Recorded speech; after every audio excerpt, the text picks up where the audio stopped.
votre attention et votre présence renouvelée.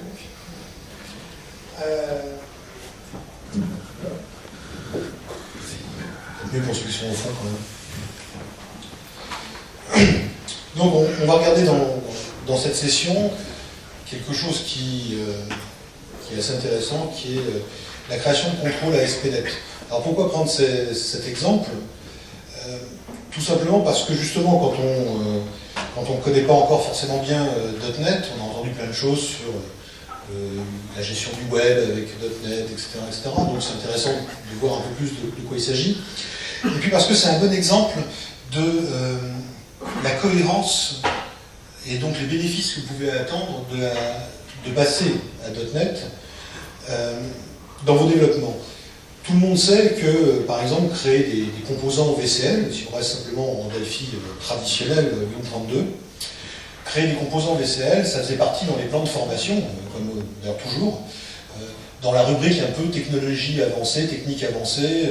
Alors vous avez les cours de base, en général, dans les formations Delphi, c'est en 3 ou en 5 jours, et puis la création de composants, en général, c'est des modules supplémentaires, etc. Pourquoi? Parce que même sous Delphi, qui est extrêmement bien pensé, avec sa VCL qui était très très bien faite, créer des composants VCL, ça demande un savoir-faire particulier, ça demande à connaître des choses supplémentaires par rapport à savoir développer une application avec Delphi. Parce qu'il y a un tas de conventions, il y a un tas de choses qu'il faut connaître. Il faut être aussi un petit peu plus pointu en connaissance des objets. Un truc tout bête, vous avez besoin d'avoir une collection d'items, par exemple, qui va devenir permanente, qui va devenir persistante, qui va être gérée par un objet, une classe ou un composant.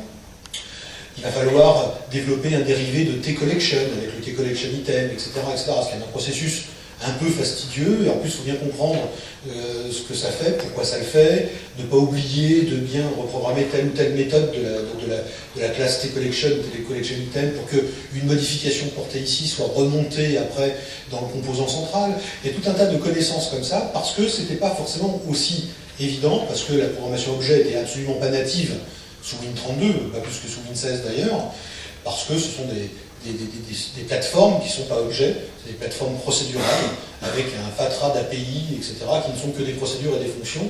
Et les langages, même orientés objets, avec tout ce qu'ils ont pu ajouter comme simplification par là-dessus, ne pouvaient pas faire mieux que ce que la plateforme proposait, donc il y avait toujours une petite gymnastique. Un exemple donc, tout simple sur cette persistance objet, la plateforme .NET gère systématiquement la persistance. Il y a une balise qu'on appelle un attribut personnalisé. En .NET, il suffit, devant la déclaration de votre classe, de mettre entre crochets sérialisable. Et à partir de là, la classe que vous écrivez, elle est sérialisable dans un flux. Il n'y a rien de plus à faire.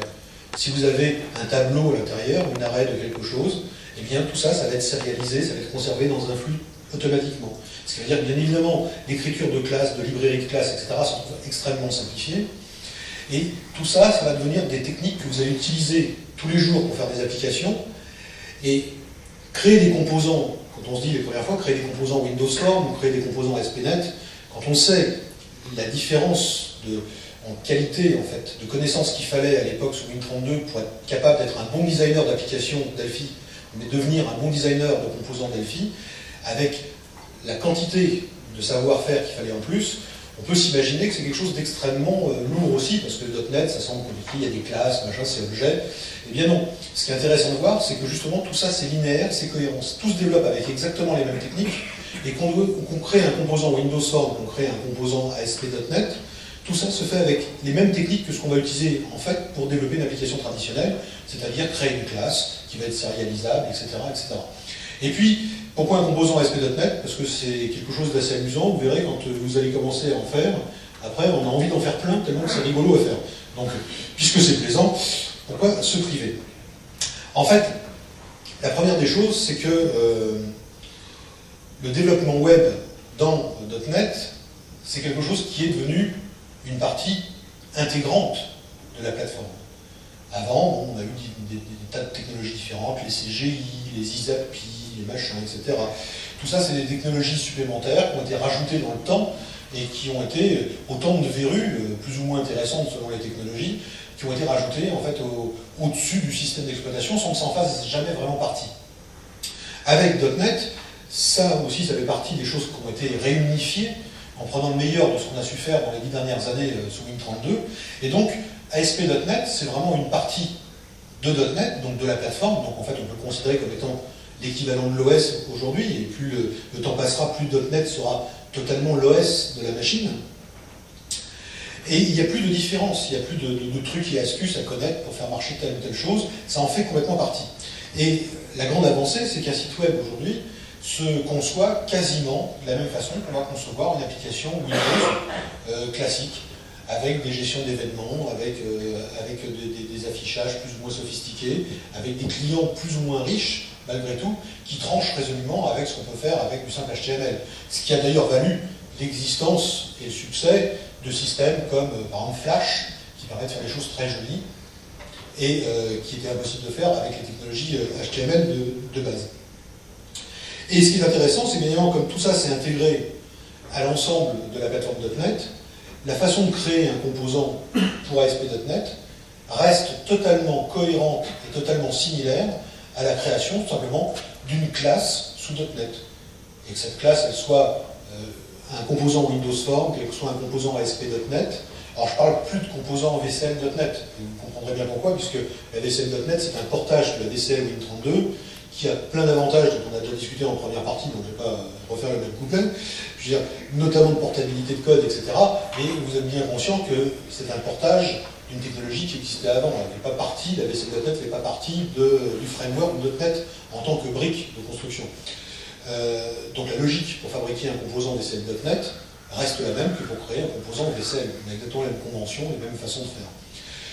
Ce qui est résolument différent avec ASP.NET, c'est que comme on va concevoir une application web, comme on conçoit une application Windows, on est passé dans la logique de l'utilisation de composants. Donc j'ai des composants que je pose de façon visuelle, que je peux disposer, dont je peux changer le positionnement. Ils ont des propriétés, ils ont des événements, etc. etc. Alors je ne rentrerai pas dans les détails complets de comment fonctionne ASP.NET, parce que comment la gestion d'événements peut fonctionner alors qu'en fait on est en local et que c'est interprété par le serveur, etc. Je vous enjoins à lire la nombreuse littérature technique qu'il y a sur ASP.NET, vous verrez que c'est assez bien fait et que c'est assez intéressant. On va s'intéresser uniquement à cet aspect très ludique de créer un composant qui fonctionne. Donc les contrôles ASP.NET sont donc des briques de construction logicielle, exactement le même principe que ce qu'on connaît nous sous Delphi depuis très longtemps avec les composants de la VCL. Ça s'installe dans la palette d'outils, comme un composant au sens où on l'entend habituellement. Ça se pose sur une web form au lieu de se poser sur une WinForm ou sur une forme T-form VCL. Ça se programme en tant qu'utilisateur du composant, on le programme par du code et en même temps par l'inspecteur d'objets, etc. Donc comme n'importe quel composant qu'on va utiliser. Et ça porte au développement web, bien évidemment, la même souplesse que les composants visuels ont apporté au développement d'applications Windows, avec le succès qu'on sait de Delphi 1 à Delphi 7 pour ce qui est des versions purement Win32. Et puis, qu'est-ce que ça va faire, puisqu'on est quand même dans du web? Alors, comment vont fonctionner ces composants? En fait, il faut voir ces composants comme des espèces de petites usines à fabriquer du HTML. Ça sera interprété côté serveur, et ça renverra en fait au client en fait, du HTML pour reproduire l'affichage dont on a besoin. Il y a plusieurs types de contrôles sous ASP.NET. Il y a ce qu'on appelle les custom controls, donc les contrôles personnalisés, ou ce qu'on appelle les contrôles utilisateurs. Là encore, on voit un peu l'empreinte des gens de chez Borland qui sont passés chez MS, parce que les contrôles utilisateurs d'ASP.NET, en fait, c'est l'équivalent de ce qu'on connaît déjà sous Delphi depuis un certain temps, qu'on appelle les frames, qui vous permettent en fait très rapidement de créer un composant composite en associant un edit, un machin, un notebook, etc. Et tout ça lui donner un nom et puis pouvoir le réviser facilement d'une fiche sur une autre comme une espèce de bloc. Quand on a fait ça, on n'a pas vraiment fait un composant VCL.NET, parce qu'un composant VCL.NET, c'est une unité autonome, compilée, qui peut être partagée, même ne serait-ce que sous sa forme compilée, distribuée à d'autres utilisateurs de Delphi, alors qu'un frame, c'est un ensemble descriptif, on va dire, qui est dans votre projet, qu'on peut réutiliser dans le même projet, mais c'est déjà moins facile de le partager avec d'autres parce que c'est à moitié en code source, parce que c'est pas exactement pareil. On retrouve exactement la même logique en fait sous ASP.NET, avec les contrôles utilisateurs qui sont en fait la plus simple des approximations qu'on peut trouver et qui est la plus juste, c'est de considérer que c'est un peu le principe des frames en Delphi. Alors ça, c'est amusant à faire, mais enfin bon, c'est pas ça qui va vous intéresser maintenant. Et on a une autre forme de contrôle qui sont les contrôles web de type custom control, donc contrôle personnalisé, qui eux par contre sont de vrais composants au sens où on l'entendrait dans la VCL, qui sont installables dans le DI et qui sont utilisables par tous les langages, puisque là c'est l'intérêt bien évidemment de la plateforme .NET, c'est que quand on crée un composant VCL ou même VCL.NET, ça ne peut être utilisé que par des gens qui font du Delphi. Quand on crée un composant ASP.NET ou un composant WinForms, même si on utilise Delphi.NET comme langage, on a ici la pluralité des langages qui vient nous aider, et ce composant-là va être utilisable dans des applications ASP.NET, éventuellement écrites par des gens qui vont faire du C# ou du J# ou autre chose. Donc là, c'est tout l'intérêt, bien évidemment, de ce portage et de cette écriture sous ASP.NET qui ouvre des portes à, si on est éditeur de composants ou de code, d'ouvrir les portes d'une clientèle qui n'existait pas en restant sous Win32. Donc on a trois types de contrôle. Soit on dérive d'une classe existante. Par exemple, on va partir de la classe label qui existe en ASP.NET. Et dans ce cas-là, on crée donc un contrôle personnalisé. Ça, c'est exactement la même façon que sous Delphi. Vous avez besoin d'un label qui est Kriller, ben vous allez descendre, dériver une classe qui part de T-label, de T-custom label plutôt, et puis vous allez rajouter un petit timer dans votre classe pour afficher l'heure et puis qu'elle se mette à jour automatiquement, etc. C'est la façon la plus habituelle de créer des nouveaux composants, c'est en partant d'un composant qui est relativement proche de ce qu'on veut déjà obtenir, et puis de faire rajouter juste le delta en code de ce qu'on a besoin. On peut aussi partir de la classe contrôle. On s'aperçoit en même temps que le nom des classes, elle aussi, rappelle beaucoup une certaine VCL. Et on va écrire tout le code, au même titre que quand on part de T-component ou de T-control dans la VCL, pour refaire à partir de zéro, parce qu'il n'y a rien qui ressemble dans la VCL de ce qu'on veut faire. Ben là, on aura exactement la même logique. Et puis, il y a la dernière façon de faire que j'évoquais à l'instant, qui est d'unir des contrôles existants dans l'équivalent d'un frame. Et ça, c'est ce qu'on appelle un contrôle personnalisé composite. Pour faire un custom control vrai, donc, le plus simple possible, puisque le but du jeu, c'est de démontrer comment le mécanisme se fait et comment on l'utilise. Eh bien, c'est tout bête. Dans Delphi 2006, c'est fichier nouveau, autre, le nom du langage, parce que si vous utilisez Delphi.NET, ce sera autre Delphi.NET ou C#, etc. Bibliothèque de contrôle web. Il y a un item qui a déjà été prévu pour ça, qui permet de créer directement le squelette de cette nouvelle unité. Ça n'a rien de bien sorcier, parce qu'en fait, il n'y a pas grand-chose dedans. Et ça vous crée directement la structure pour votre propre contrôle. Alors on verra dans un premier temps cet exemple en Delphi.NET, et puis on va le voir dans sa version C#, parce que les deux sont intéressantes à voir à titre d'exemple. Et donc, à partir de ce squelette qu'on vient de créer par fichier nouveau autre, en fait, Delphi 2006 nous a créé donc un squelette avec deux classes, un nom de projet et un nom de classe. La première chose qu'on va faire, ça va être de renommer nos classes, et puis on va leur donner des noms un peu plus parlants. Alors on va voir ces choses-là directement dans l'environnement de développement. On va passer sous Delphi 2006 et je vais vous faire voir la manipulation. On finit juste un peu le petit tour un peu abstrait comme ça en discutant de la chose, et on fera les manips à la fin, parce que l'aller-retour entre les deux risque de prendre du temps et de ne pas être pratique ni pour vous ni pour moi. Donc en fait, il y a une notion d'héritage.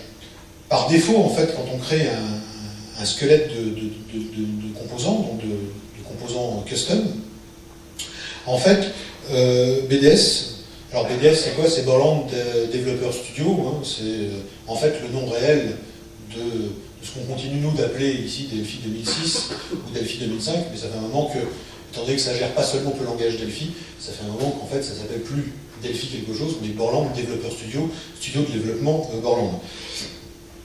Donc BDS nous a créé automatiquement une enveloppe pour notre contrôle, et il l'a fait dériver en fait d'une classe, qui est la classe Web Control, qui elle-même vient d'un espace de nom .NET, qui est System, Web, UI, Web Control. En fait, toute cette arborescence, System, c'est l'unité de base dans .NET. Web, ça dit ce que ça veut dire, c'est-à-dire qu'on va rentrer dans la partie Web de .NET. UI, c'est simplement l'interface utilisateur, donc on va rentrer dans la partie interface utilisateur de la partie Web de .NET, et les Web Controls, et à la fin, le nom de la classe qui est Web Control. Donc ça, c'est la classe de base de tous les contrôles web dans ASP.NET. Et ils sont très différents des contrôles HTML, parce que Si vous avez déjà regardé un petit peu comment ça marche, vous avez vu peut-être que sous ASP.NET, on a deux types de composants. On a des composants qui sont des vrais composants, au sens où nous on l'entend habituellement sous Delphi, qui sont ceux qui descendent donc de Web Control. Et puis, pour tout ce qui est en fait objet HTML standard, comme la ligne de séparation, le champ de saisie, etc., qui sont des objets qui existent en HTML. Eh bien, dans ASP.NET, le framework propose une encapsulation objet en fait, de ces objets HTML qui permettent de les manipuler par code exactement de façon similaire à ce qu'on ferait avec les composants ASP.NET pour donner à tout ça une cohérence dans le développement. Il n'en reste pas moins que ces contrôles HTML ne sont que le reflet exact de ce qui existe en HTML et on a beaucoup moins de possibilités d'action dessus que sur les web controls. Donc on parle bien là de web control, donc de vrais composants ASP.NET, et pas de l'encapsulation de composants HTML qui sont quelque chose d'un peu particulier sous ASP. Mais pour notre contrôle, il serait tout à fait possible donc de partir de système web UI control si on voulait créer un contrôle non visuel, par exemple. Parce que, comme on est bien dans la même logique que le développement Windows, on le sait très bien, dans la DCL, par exemple, on a des contrôles visuels et des contrôles qui ne le sont pas. Un timer, c'est un contrôle, c'est un composant, c'est un dérivé de tes composantes qui n'est pas visuel. Il n'y a pas d'interface visuelle. Un T-label, c'est visuel. Et bien là, on a exactement la même logique. Donc ceux qui ont déjà un savoir-faire, même sous Delphi, Win32, s'y retrouveront assez facilement dans la création de contrôles WinForms ou de contrôles ASP.NET, à la fois parce qu'il y a cette parenté qu'on décèle à chaque endroit, parce que des gens qui venaient de chez Borland ont travaillé sur ces domaines-là et quelque part ça se ressent, et que ça nous aide bien finalement, on est très content de ça, ou soit parce que la logique en fait, de conception avec les composants visuels, les composants non visuels, etc., qui peuvent être des choses très nouvelles pour des gens qui n'étaient pas utilisateurs de logiciels comme Delphi, eh bien pour nous c'est très naturel, et on retrouve bien évidemment cette même segmentation, même si les noms de classe ne sont pas toujours exactement les mêmes que ceux de la vaisselle, il ne faut pas exagérer non plus.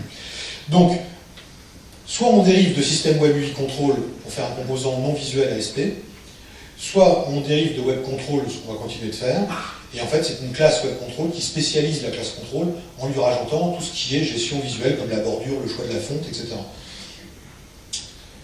Si on fait le parallèle entre justement un contrôle Windows et un contrôle ASP.NET Web, un contrôle Windows, en fait, c'est quoi? Ça se programme, en fait, en général, hein, je vais simplifier quand même, pour un contrôle visuel, ça se programme en répondant, en fait, à un événement Paint. Alors, c'est soit WM Paint, si on chope directement l'événement qui arrive de la plateforme de Windows, soit une méthode d'un ancêtre qu'on va surcharger. Et puis, on va utiliser les méthodes. Alors, sous .NET, ça sera les méthodes GDI+, qui est donc le moteur graphique, et qui va permettre, à un moment donné, les ordres GDI+, qu'on va envoyer, par exemple dessiner une courbe de Bézier ou comme ça va finir par être interprété visuellement à l'écran. Donc, on a un cheminement qui est finalement exactement le même quand on crée un contrôle web.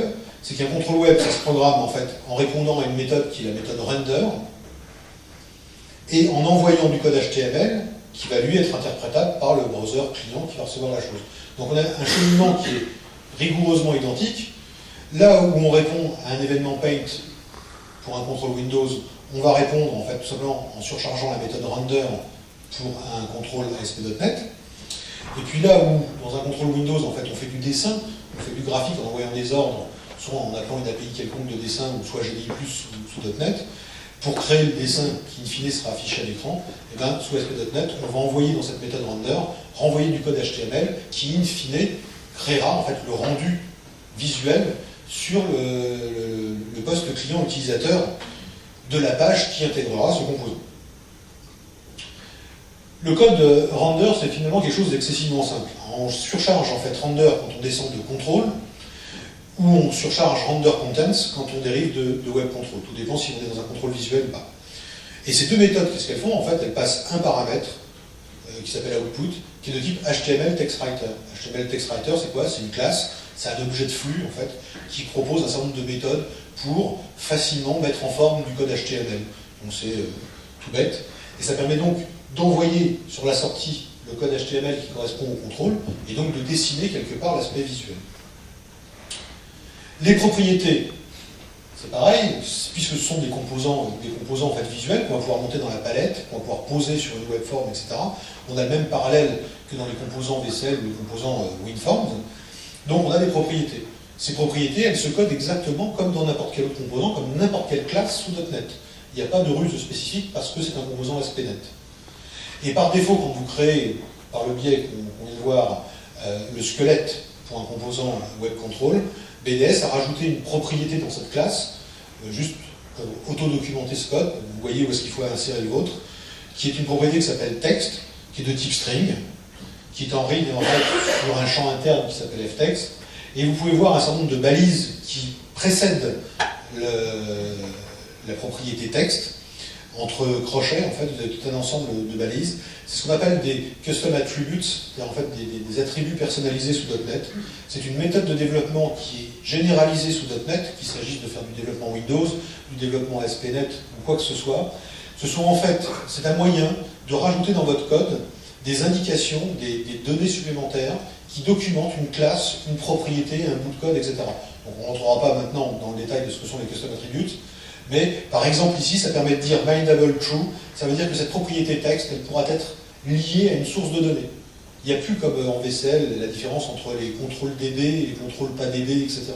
Sous .NET, on est complètement orienté objet, et n'importe quel objet, n'importe quelle propriété d'objet, n'importe quelle liste peut devenir une source de données, et n'importe quel objet peut exploiter en fait une source de données. Donc on est vraiment dans un monde complètement objectivé. Donc le fait de dire bindable true, ça veut dire simplement que la propriété pourra être liée à une source de données. Catégorie, vous avez compris, c'est la catégorie en fait dans laquelle la propriété apparaîtra dans l'inspecteur d'objets. Et default value chaîne vide, vous avez compris que ça voulait simplement dire que cette propriété avait une valeur par défaut qui était placée à chaîne vide. Ce qui veut dire que dans l'inspecteur d'objets, tout simplement, dès qu'on mettra autre chose qu'une chaîne vide, la propriété passera en gras. C'est quelque chose qu'on connaissait déjà sous Delphi. Et là, il faut voir qu'en fait, c'est quelque chose qui n'a plus rien à voir en fait, avec Delphi lui-même, puisqu'on est dans ASP.NET, avec le designer visuel des webforms, donc quelque chose qui vient de chez Microsoft en termes de fonctionnement, même si c'est complètement intégré de façon naturelle dans Delphi 2006. Et on voit à quel point les fonctionnements de ce système-là est totalement similaire à ce qu'on savait faire avant, nous, avec Delphi. Et c'est amusant de voir à quel point les choses peuvent être semblables.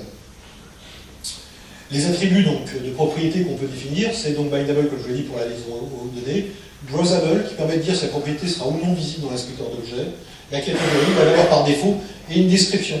Parce que si vous avez regardé dans les EDI modernes, donc comme Delphi 2006 ou même déjà dans 2005 ou avant, l'inspecteur d'objets, il a en bas une petite partie, en fait, une petite fenêtre, et quand vous êtes sur une propriété, il y a un petit texte explicatif qui se met là.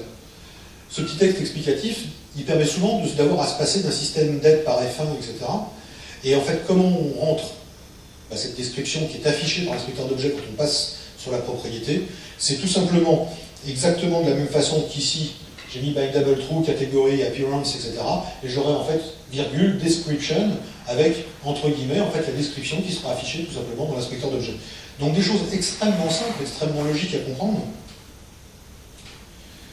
Et puis, pour ce qui est du rendu du contrôle, eh bien là, ça va être extrêmement simple. Puisqu'on est dans un web control, donc je vais surcharger la méthode renderContents. Ça serait chez le contrôle, j'aurais pris simplement la méthode render. Vous voyez que cette méthode, elle possède un paramètre, output, de type HTML text writer, comme je le disais tout à l'heure. Et on va faire un truc excessivement simple, parce que le but du jeu, là, c'est pas de se taper 15 pages de code source HTML pour vous faire voir comment ça fonctionne, mais juste d'illustrer le principe. Vous pouvez imaginer qu'entre le begin et le end, vous pouvez avoir autant de choses sophistiquées. On verra un exemple plus complexe tout à l'heure. Là, on va juste faire quelque chose de très simple. On va prendre donc output, la classe qui nous est passée, l'instance qui nous est passée en fait en paramètre du flux HTML text writer. On va utiliser sa méthode write, tout simplement pour recracher du code HTML sur la sortie. Et on va passer H3, le contenu de la propriété texte, et puis H3, et puis une balise HR pour tirer un petit trait.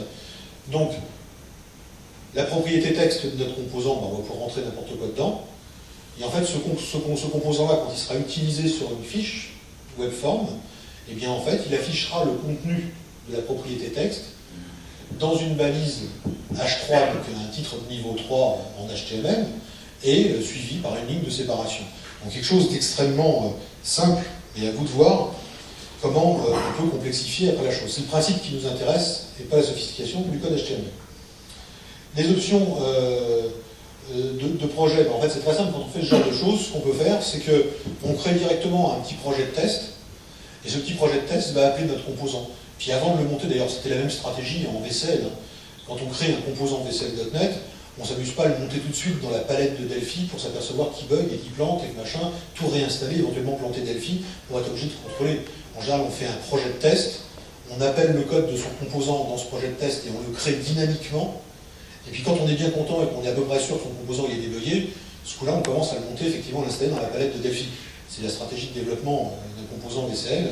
Et ça ne change pas, parce que la philosophie et la finalité restent la même. Donc on a exactement le même genre de problématique en tant que développeur à gérer. Donc le plus simple, c'est de se créer un petit projet de test le plus simple possible, qui va appeler ce petit composant qu'on vient de créer. On va invoquer directement à la main cette page de test ASP pour vérifier que ça fonctionne comme on veut. On corrige jusqu'à temps qu'on soit content, et après seulement on pourra instancier tout ça et le monter dans la palette pour en faire un véritable composant ASP.NET. Pour la compilation, un clic droit sur le nom du fichier, on fait construire, et à la sortie de tout ça, ici on va se retrouver avec un fichier qui s'appelle oddemo webcontrol.dll, puisque en fait, sous .NET, on crée soit des exés, soit des DLL, exactement comme en Windows. Il n'y a que le contenu technique de cet exé de ce DLL qui sont légèrement différents, bien évidemment. Et à partir du moment où on a cette DLL, c'est elle qu'on va pouvoir monter dans la palette, c'est elle qu'on va pouvoir utiliser dans d'autres projets, et c'est elle qu'on va pouvoir partager avec d'autres développeurs .NET sans avoir à leur confier quoi que ce soit d'autre. Donc là, on voit bien que si quelqu'un doit utiliser, un développeur C# veut utiliser notre composant extrêmement complexe ici, mais enfin on peut faire mieux, je veux dire, qui lui préfère travailler en C# pour développer ses pages ASP.NET, il pourra quand même utiliser notre contrôle. Il n'y a plus ces enquiquinements qu'on avait sous Win32 de passer d'un langage à un autre. Donc en fait, pour notre projet de test, on n'installe pas le composant directement dans la palette, on construit un petit projet de test juste pour valider le comportement, et dans ce répertoire de test, on va construire simplement un simple fichier texte qui porte l'extension ASPX, puisque c'est l'extension des fichiers ASP.NET qui sont interprétés par le moteur d'ASP. Et ce projet de test, en fait, minimal, on ne rentrera pas vraiment dans les détails d'écriture, parce que c'est vraiment très très simple. On le met en place généralement sous bloc-notes, parce que ça va tellement vite. Ça dit simplement, en fait, qu'on enregistre une librairie qui s'appelle, dont l'espace de nom est Simple Control. L'assemblage, c'est en fait le nom de la DLL, l'assembly c'est oddemo webcontrol, c'était celui de la DLL. Et puis ici, on a une page HTML tout à fait classique, avec son body, etc. Une forme à l'intérieur. Et qu'est-ce qu'on a en fait à l'intérieur de cette forme toute bête? On a juste l'appel de notre objet. Alors ça, c'est la syntaxe des balises ASP.NET à l'intérieur des pages ASPX, qu'on peut complètement ignorer quand on ne développe pas des composants. Bien sûr, si vous voulez développer juste des applications ASP.NET en tant que développeur d'applications ASP.NET, vous n'êtes pas obligé de rentrer dans les détails de ce genre de choses qui n'intéressent que les développeurs de composants ASP.NET, bien évidemment. Et en fait, ce qu'on a fait, c'est qu'on dit simplement que dans ODTest, en fait, qui est le tag préfixe, on donne un préfixe comme ça en début de page, qui référence en fait la DLL. On va appeler, en fait, on lui donne un identificateur qu'on va appeler mon contrôle tout simplement. Runat égale serveur, c'est une balise que vous verrez très souvent dans les pages ASP.NET. Ça veut dire simplement que le contrôle qui est ici, ce morceau de texte qui est dans une balise, eh bien, doit être interprété par la machine serveur, il ne doit pas être réenvoyé tel quel à l'utilisateur final. Autant HTML, body, form, etc., tout ça, ça va être renvoyé tel quel au web browser de celui qui va s'en servir. Autant ce qui est marqué Runat serveur va d'abord être interprété et remplacé en fait par son réel contenu par la machine serveur. Et puis on met texte égale quelque chose. En fait, c'est quoi texte égale? C'est le nom de la propriété de cet objet, puisque c'est la propriété qu'on a créée tout à l'heure, enfin qui est même celle qui était créée par défaut par Delphi d'ailleurs. On verra tout ça en live après. Pour rendre un peu plus concret, qu'est-ce qui se passe? On va lancer un serveur de test. Alors on peut le faire avec 2IS, on peut le faire avec plein de choses. Un des plus simples moyens de tester une application ASP.NET sur une machine, c'est d'utiliser le serveur Cassini. Cassini qui est un serveur ASP gratuit, qui est fourni avec Delphi d'ailleurs. On le lance en lui indiquant un chemin, un port pour le serveur, et puis le nom du répertoire virtuel. Quand on est développeur d'applications ASP.NET et pas de composants ASP.NET comme on est en train de le faire, ce genre de choses est complètement automatisé par Delphi, bien évidemment. Quand vous créez une nouvelle application ASP.NET, il vous dit est-ce que vous voudrez la tester avec 2IS ou avec Cassini, et c'est quand vous faites run, en fait, comme n'importe quelle application pour la tester, c'est lui qui se débrouille pour instancier automatiquement Cassini, lancer votre application, etc.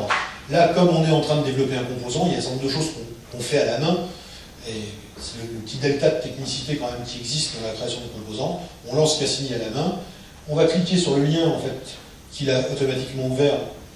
Il va nous donner le listing en fait de notre répertoire qui a été ouvert. On voit notre fichier test.xpx.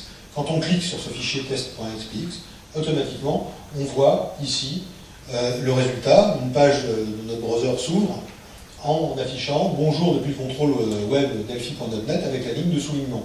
Et on remarque bien que, vu l'aspect gras, bold un peu de ce texte, on est bien dans une balise de type H3 qui vient d'être affichée.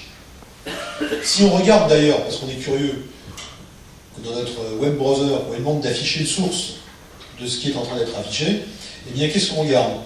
On peut voir ici notre balise HTML, body, etc. Donc ça à l'identique de ce qu'il y avait dans la page de notre projet de test.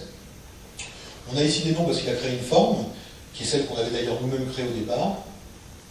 Un viewState dont on ne rentrera pas dans le détail, mais qui est un moyen pour ASP.NET de mémoriser l'état des composants d'un envoi de page à l'autre. Et puis on voit ici un span, ID, mon contrôle, H3, bonjour depuis le contrôle machin, barre H3, HR. La balise, en fait, qui est dans la page ASPX, qui est cette balise-là, ici, qui lui dit run at server, etc., avec le texte égal, machin, etc. Tout ça, ça a été interprété du côté serveur, qui a remplacé, en fait, notre balise par le résultat, en fait, donc en fait le contenu de render contents, qui a renvoyé le code HTML correspondant. Donc notre composant à ASP.NET, en fait, a fondu et à sa place est apparu en fait le résultat en fait de sa méthode render. Donc c'est une petite boîte noire qui disparaît pour laisser la place ensuite à du code HTML. Si on regarde la version C# complète du code source de ce composant, parce que jusqu'à maintenant on a vu que des petits bouts d'exemple en Delphi.NET, vous remarquerez qu'en C#, au lieu que ce soit useIs, c'est using. Encore une fois, c'est très très éloigné de Delphi, ça n'a vraiment rien à voir. Bon, la seule chose, c'est que, bon, pour enquiquiner un peu le monde, il en faut un par ligne, alors que nous, on pouvait faire useIs, virgule, virgule, virgule. Là, vous êtes obligé de faire un using avec un seul nom par ligne. On a créé un namespace simple control. En C# namespace, c'est une instruction qui permet seulement de déclarer un espace de nom. C'est-à-dire que tout ce qui va être déclaré comme classe à l'intérieur de cette balise sera rangé sous le nom simple control. Ce qui veut dire qu'on y accédera en faisant simple control point machin chose. Et puis on a déclaré en fait ici, on voit public class wtest.cs. Elle est elle-même précédée d'un certain nombre de balises d'attributs personnalisés qu'on va ignorer pour l'instant, mais qui permettent de dire que la propriété par défaut, c'est la propriété qui s'appelle texte, et puis qui donne un certain nombre d'indications pour l'insérer automatiquement dans une page.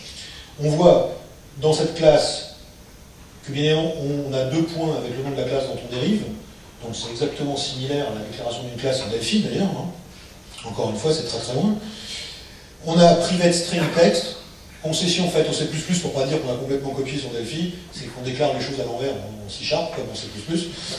On veut faire private text string, c'est l'inverse.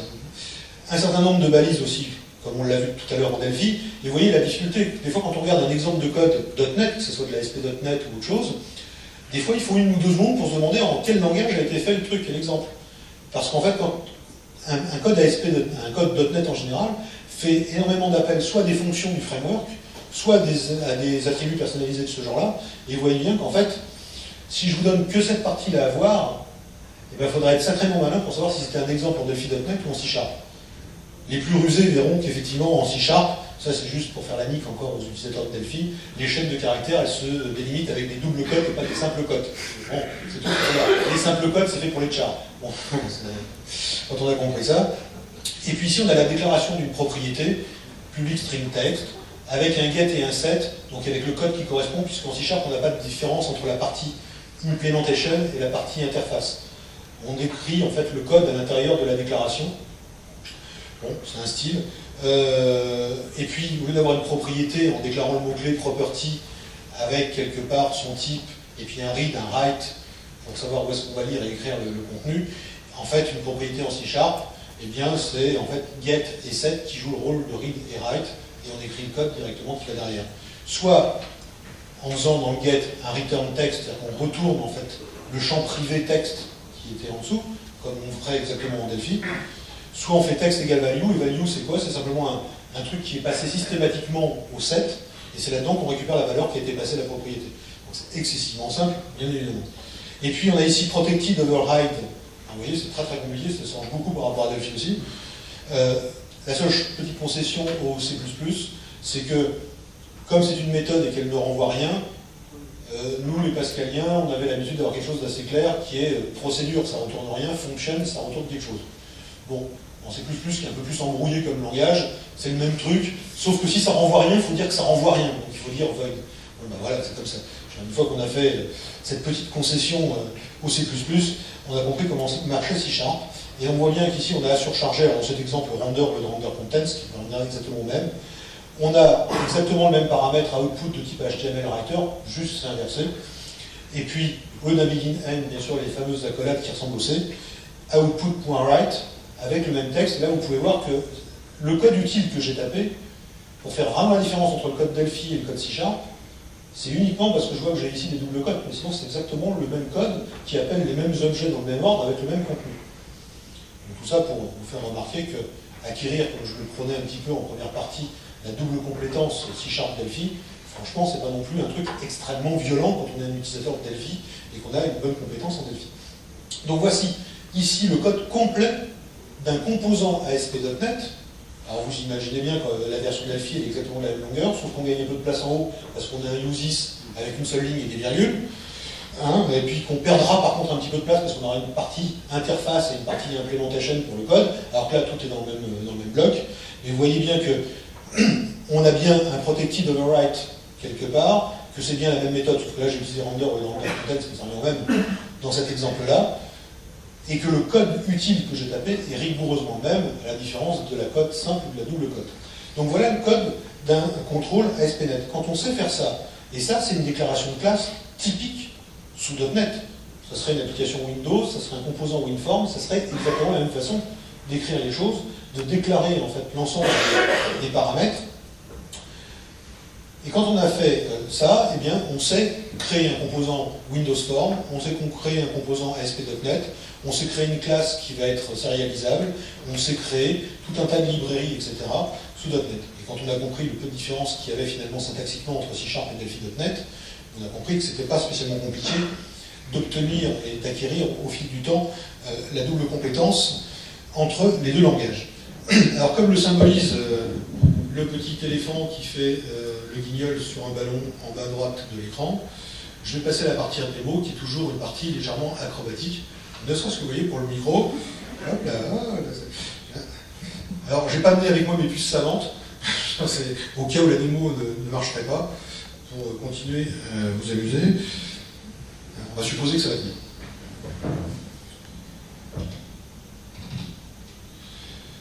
Alors, on va faire une chose très simple au départ, on va vous faire voir comment on crée tout simplement le squelette du fichier. Si je voulais créer un composant ASP.NET, je ferais nouveau, on va faire autre, voir à peu près toutes les options. Soit ce serait C#, et à ce moment-là je créerais ici, bibliothèque de contrôle pour le web. Alors si on met vue par détail, on aura comme ça les noms complets. Vous voyez ici, bibliothèque pseudo-classe, bibliothèque de contrôle web. Ici, ça permettrait de créer donc un composant ASP.NET en C#. En Delphi.NET, c'est extrêmement complexe, c'est très très différent, puisque c'est aussi bibliothèque de contrôle web, et à quel point les choses sont complexes. Une fois que j'ai fait cela, on voit ici, il a créé la fameuse DLL, Web Control Librairie, etc., qui contient quoi? Web Control 1.pass, qui est l'unité qui va contenir le code, et puis un certain nombre de requires. C'est un peu comme les packages en fait en Delphi, hein, on fait référence à un certain nombre de choses. Alors les trois systèmes DLL, système drawing DLL et système web DLL sont des espaces de nom du framework .NET, donc il n'y a pas besoin de les déployer avec son application, puisqu'ils appartiennent forcément au framework. Et puis Borland Delphi.dll, c'est la petite concession qui est faite dans le langage Delphi.NET par rapport à un langage comme C#. C'est comme pour des raisons de portabilité des structures du langage Delphi, il fallait bien à un moment donné pouvoir coder en fait ces petites différences qui existent entre Delphi et la plateforme .NET. Ça a été regroupé dans une DLL qui s'appelle Borland Delphi.dll, qui est systématiquement référencé par tout projet Delphi.NET Et cette petite DLL qui ne pèse pas grand-chose, par contre, doit être systématiquement déployée avec son application ou avec son composant, puisqu'elle contient une partie du code qui simule un peu les effets de syntaxe entre la Delphi Win32 et Delphi.NET. C'est pas bien méchant, et en tout cas, c'est fait automatiquement. On voit que le code qui a été généré automatiquement, le useIs, avec le système web UI control, puisque c'est de là qu'on va dériver, le système component model, et puis ici on voit défaut de propriété de texte, myWebControl 1 égale classe de quoi? De système web UI control, web control, etc., avec sa propriété. Donc voilà le code qui contient presque plus de commentaires que de code utile.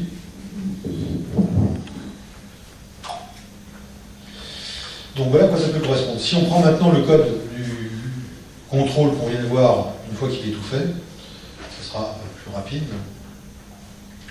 Condition d'accéder correctement au bon répertoire.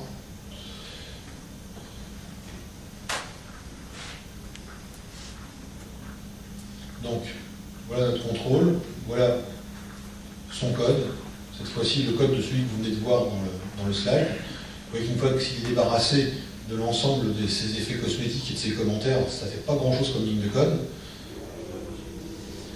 Ce composant-là, donc avec son code HTML dans le render contents, on peut voir la même version, le même composant dans sa version C#. Vous voyez que ça va être excessivement différent aussi. On a un fichier simplecontrol.cs qui est donc l'extension des fichiers en C#. On retrouve exactement la même chose que ce qu'on a vu tout à l'heure, avec un code qui se résume quand même à vraiment très très peu de choses de taper. Alors ce contrôle, pour l'utiliser, j'ai dit qu'on avait en fait on allait créer une petite page à la main, puisque pour l'instant on a un contrôle qu'on n'a pas monté dans la palette, etc., etc., etc. Eh bien, le meilleur moyen de voir comment ça se passe, ici on a simple control, alors je pense que test project il est là. Alors je vais vous faire voir comment on peut lancer ça à la main. Là je vais récupérer en fait le nom du répertoire. Je vais lancer Cassini. Je vais lancer Cassini en lui disant que mon application elle se trouve dans ce répertoire-là. Le port 8080, parce qu'on ne sait jamais si j'ai pas quelque chose sur le port 80, si j'ai deux IS qui fonctionnent sur la même machine, c'est vite qui rentre en collision. Maintenant je peux aller browser donc, mon site web qui en fait se trouve sur cette page. J'ai ma page test.spx, je l'exécute et on voit le contrôle tel qu'il a été fait. Si j'affiche le code source de la page, on voit ce qui a été reçu par le browser, qui est vraiment quelque chose d'extrêmement, extrêmement sobre. Donc c'est tout l'intérêt d'ASP.NET, c'est d'avoir quelque chose de riche, qui va être exécuté côté serveur, d'avoir des objets, d'avoir des méthodes de développement qui sont complètement objets, d'avoir des choses qui sont complètement linéaires avec la façon de développer, que ce soit des applications Windows ou des applications web, de pouvoir bénéficier de l'ensemble du framework .NET. On voudrait faire une liaison aux données avec une base SQL Server derrière, etc. Tout ça, ça serait la même chose pour une application ASP.NET que pour une application Windows. Et tout fonctionne de la même façon, même jusqu'à la création de composants, et c'est pour ça que je préférais qu'on regarde un petit exemple, qui est ce qu'il y a de considéré comme de plus technique habituellement dans un langage de développement, qui va être de créer des classes, des composants qui peuvent être montés dans la palette. Et ce que je vais vous faire voir maintenant, ça c'était un petit exemple qui permet de présenter le processus. Alors vous imaginez maintenant que faire plus compliqué, ça veut dire coder plus de propriétés, ça veut dire de coder éventuellement les effets de bord dans le get et dans le set, que ce soit sous Delphi ou que ce soit sous C#, et que dans la méthode render, bah, tout simplement, au lieu d'avoir H3 comme balise, je peux avoir 15 pages, 100 pages de code qui va permettre de créer un tableau extrêmement complexe, etc.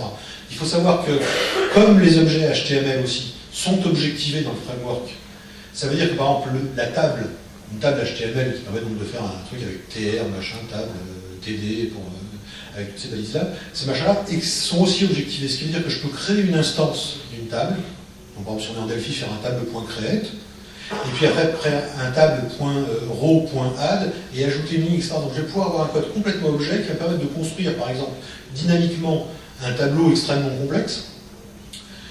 Et tout ça, bien sûr, ça va finir par être tout tout simplement retourner sous forme d'une string qui contiendra du HTML. Donc ma méthode render peut construire des objets extrêmement complexes, et elle n'est pas obligée de créer directement du code HTML en l'appelant comme je viens de le faire avec la balise H3, enfin là c'était tellement simple, ça n'est pas le coup de faire autrement. Mais on a aussi tous les objets HTML qui existent et qui sont objectivés, qu'on va pouvoir utiliser pour créer des tableaux, des présentations, par exemple créer un agenda ou une présentation d'agenda, etc.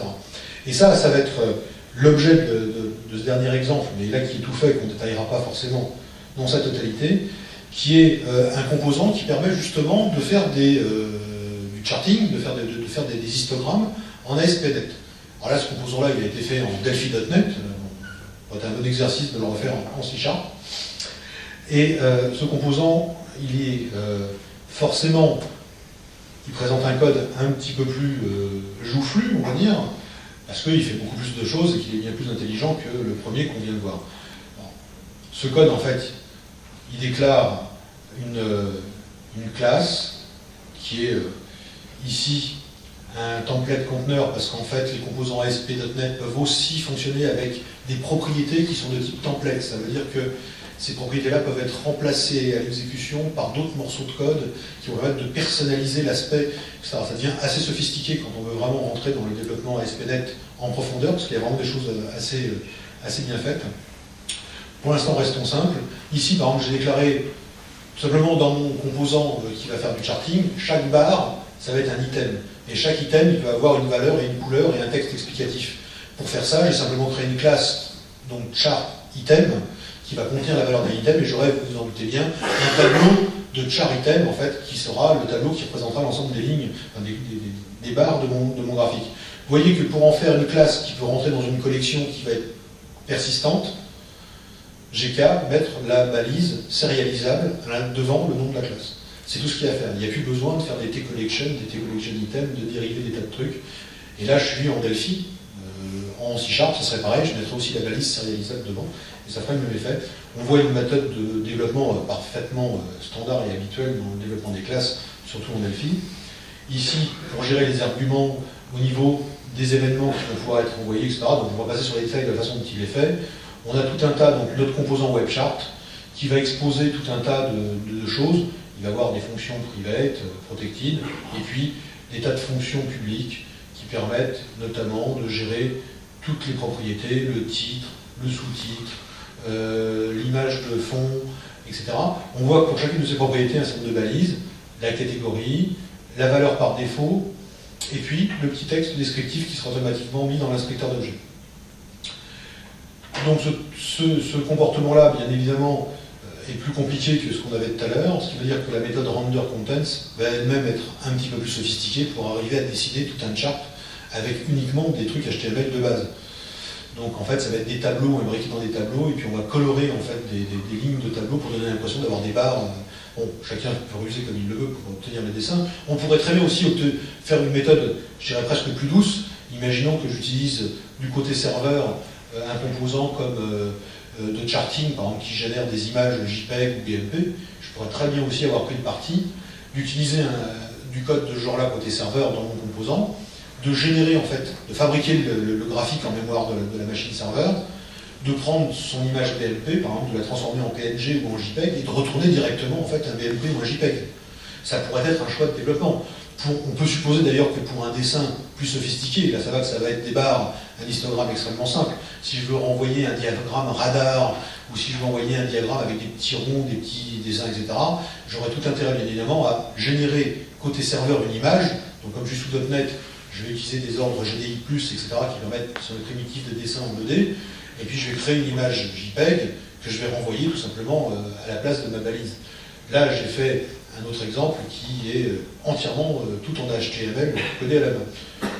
La méthode render, forcément, elle est plus grande, mais il n'y a pas tant de code que ça, parce que vous voyez que la majorité du code, en fait, ce sont les get et les set qui font tout simplement des contrôles sur les valeurs qui sont passées.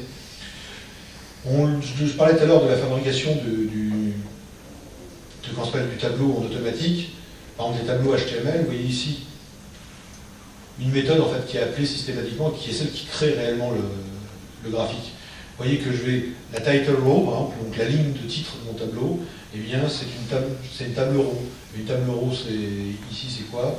C'est en fait système web UI, web control pour un table row. ici, je vais avoir une table qui va contenir des cellules. Et bien, je vais pouvoir créer chaque cellule parce que c'est des systèmes web UI, web control, table cell. Donc en fait, au lieu de faire du HTML dans mon code, je vais pouvoir continuer à avoir une méthode de travail complètement objectivée, totalement objet. Et par exemple ici, title cell égale title cell.create, title cell colon span, le nombre d'items. Donc en fait, si j'ai 15 barres, bah, ma colonne, ma ligne, en fait, d'en-tête, ça va être un span sur 15, de telle façon à ce qu'elle prenne tout le haut de mon graphique. Là, on est dans du pur HTML, en fait, donc, finalement exprimé autrement.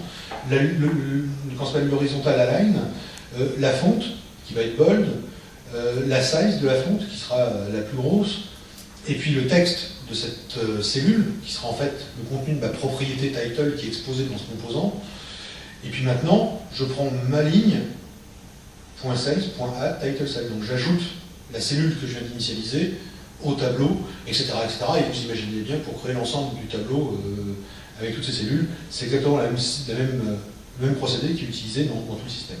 Il n'y a pas grand-chose, en dehors du fait que ce composant-là est capable aussi d'aller se lier à une base de données. Donc on pourrait dire que c'est l'équivalent en Delphi Win32 des DB Web, des DB Control, en tout cas même en Delphi Win32, puisqu'on avait il faut créer des composants spécifiques dans la VCL Win32 pour pouvoir être lié aux données. Sous .NET, tout ça, ça n'existe plus, puisque comme je le disais déjà tout à l'heure, tout objet ou toute propriété d'objet ou toute liste d'objets, du moment qu'il supporte un certain nombre d'interfaces, je veux dire, peut être considéré comme une source de données.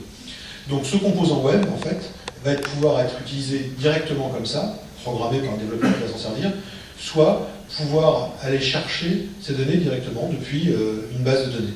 Il n'y a pas grand-chose à faire pour que ça puisse être automatisé. On ne rentrera pas dans le détail quand même, parce que malgré tout, ça demande un certain nombre de trucs et astuces et de connaissances du framework .NET, comme par exemple obtenir un numérateur sur les données pour pouvoir boucler sur les numérateurs de la source de données, récupérer chaque ligne de la source de données pour en extraire la valeur qui va permettre de créer chaque barre de l'histogramme, etc. C'est pas grand-chose.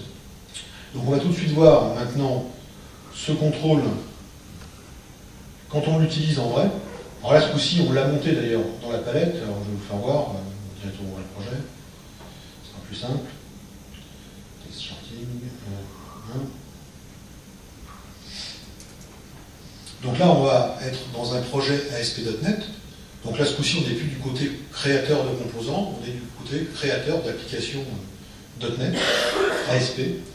Alors, la forme s'appelle ici Webform 2, que je n'ai même pas pris le temps de renommer. On va essayer de diminuer un peu tout ça parce qu'on n'y a pas grand-chose.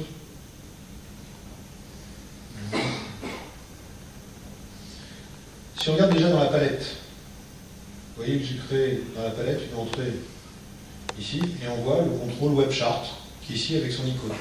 Donc c'est un composant qui a pu être monté dans la palette, qui est dans la palette ASP.NET. Donc là on est dans la partie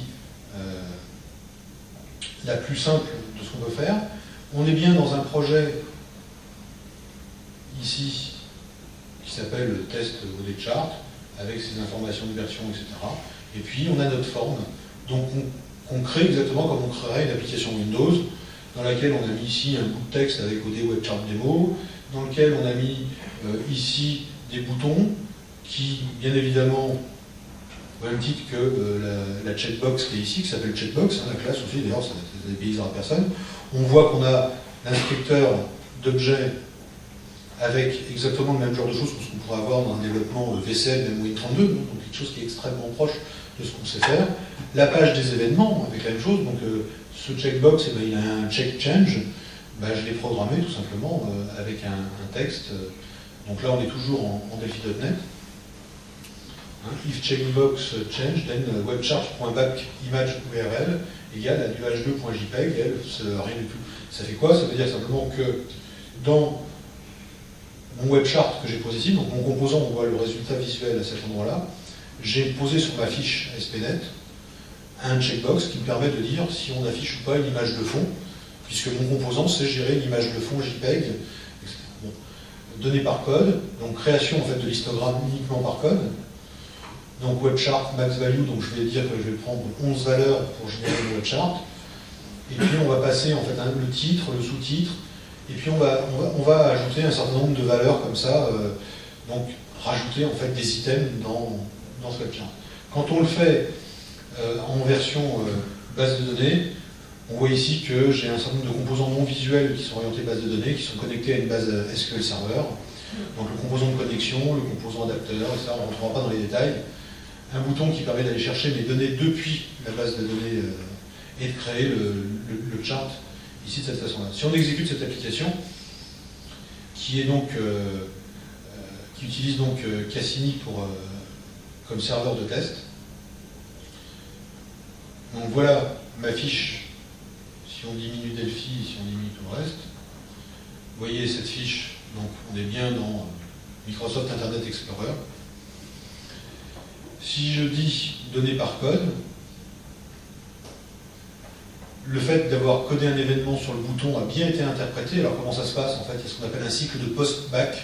Ça s'appelle comme ça sur ASP.NET. Ça veut dire qu'un certain nombre de données sont reparties vers le serveur, que le serveur, donc la méthode qui répond à l'événement en question, a été appelée côté serveur, qu'elle a été interprétée, et que l'ensemble en fait, du code a été réenvoyé par Internet en fait, au client, qui donne l'impression en fait, qu'on est resté sur la même page, etc. etc. C'est toute la magie d'ASP.NET.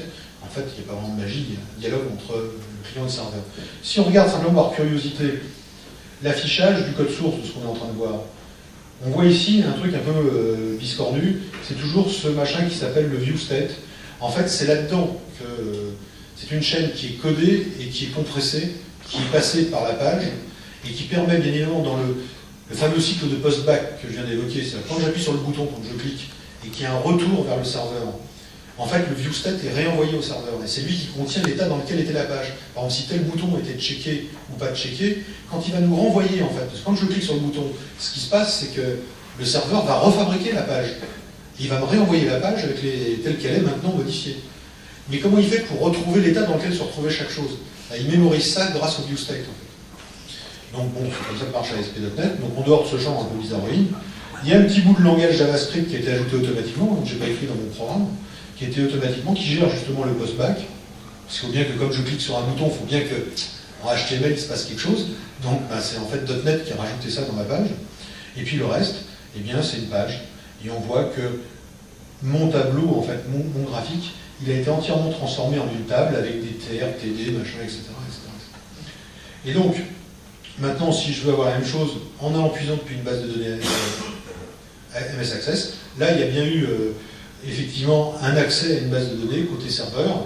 C'est entièrement simulé, mais enfin c'est simulé parce que je suis pas en déporté, je suis en local, mais il y a bien eu un aller-retour vers le serveur web qu'il a avec Cassini, qui a bien invoqué ma page côté serveur, qui a bien ouvert la base de données, il y a une vraie base de données Access là, qui gère ça, ça a balayé, ça a régénéré la page, ça l'a renvoyé, etc. Donc en dehors du temps de transfert forcément par HTML, si on est sur un réseau qui est très surchargé, vous pourriez avoir un petit état de temps supérieur à ce qui vient de se passer ici. Et on voit en fait ce qui est intéressant, c'est que j'ai pu créer un composant .NET, ASP.NET, par exemple, qui gère du graphique, qui sait aussi bien afficher des données qui viennent. Alors l'image de fond, vous voyez, hop, je clique. On voit ici que le web browser, en fait, il récupère quelque chose. Parce qu'en fait, à chaque fois, la page est recomposée, lui est renvoyée. Mais son état, le fait que ça soit checké ou pas, par exemple, c'est grâce au viewState que la page qui est renvoyée me renvoie à checker ou pas checker, par exemple. Et on voit l'affichage. En plus, après, il y a les gestions de cache, même dans Internet Explorer, qui se mettent en jeu. En fait, c'est extrêmement rapide en termes d'affichage. On voit ici qu'on a la gestion par exemple, des tooltips qui ont été faits. Par exemple, ici, dans le tooltip, on a les capitales. Dans le tooltip, on met le fleuve j'avais mis le fleuve qui traversait cette capitale. On peut aussi gérer des tooltips qui sont dynamiques, qui contiennent des choses, etc. etc. C'est un simple exemple de composant extrêmement simple, qui ne demande pas énormément de temps pour être développé.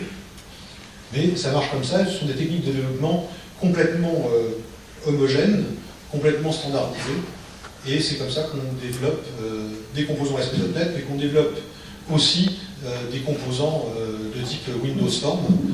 C'est exactement les mêmes techniques, avec exactement les mêmes approches.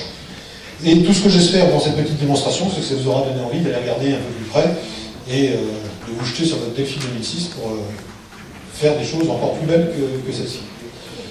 Je vous remercie de votre attention et bonne fin de journée.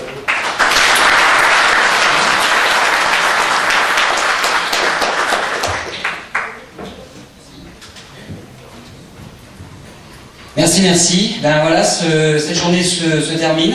Il est 17h20, donc on n'a que 5 minutes de retard. Merci Olivier. J'espère que cette journée vous aura intéressé, vous aura plu. Je vous rappelle une dernière fois notre opération actuelle. Je pense qu'on en a assez parlé ce matin, donc je ne vais pas revenir dessus. N'oubliez pas ma carte de visite qui est disponible donc à la sortie. N'oubliez pas non plus de nous remplir les fiches d'évaluation pour nous permettre de voir un petit peu là où on était bon, là où on était moins bon, pour essayer d'améliorer les choses pour une prochaine fois. Et n'hésitez pas à nous poser toutes les questions dont vous pouvez avoir besoin demain par mail ou par téléphone. Merci encore pour votre présence et à très bientôt. Au revoir.